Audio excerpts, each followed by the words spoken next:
Self-doubt comes from the lack of doing. Say it again. Let it sink in. Self-doubt comes from the lack of doing.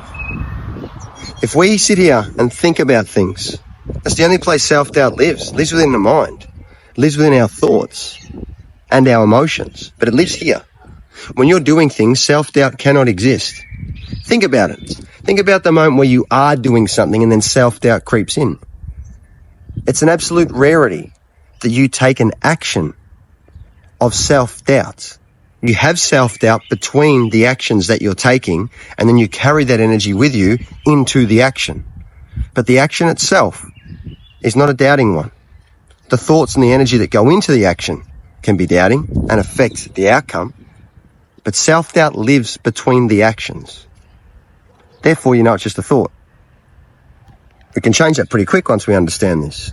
However, it doesn't mean that just because you're thinking about it, all of a sudden you're going to feel confident.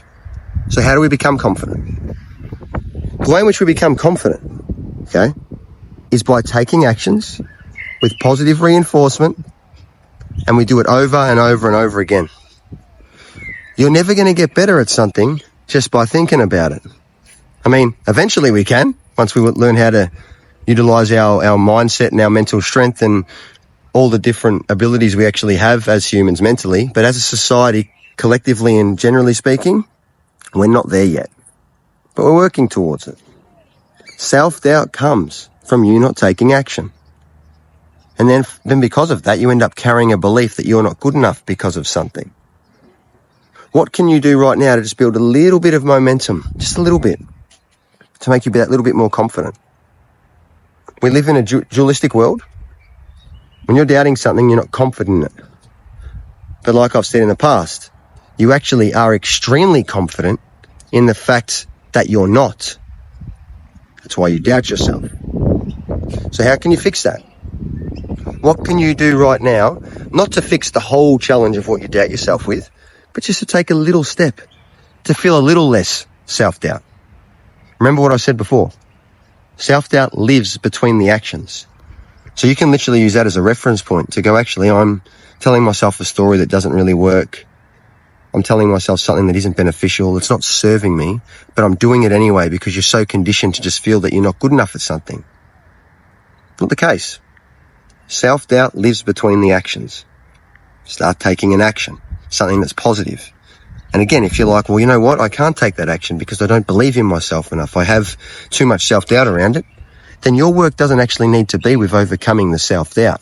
Your work then needs to be with fixing your mind to realize that every time you're having self-doubt, you live here. And the key is to actually get out of this, get into the heart, get into the body.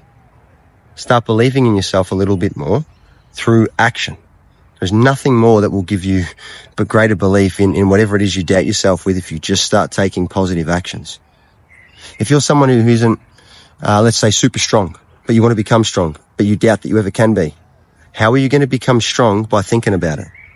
You need to get into the gym. You need to start getting into nature and doing natural exercises, even home exercises.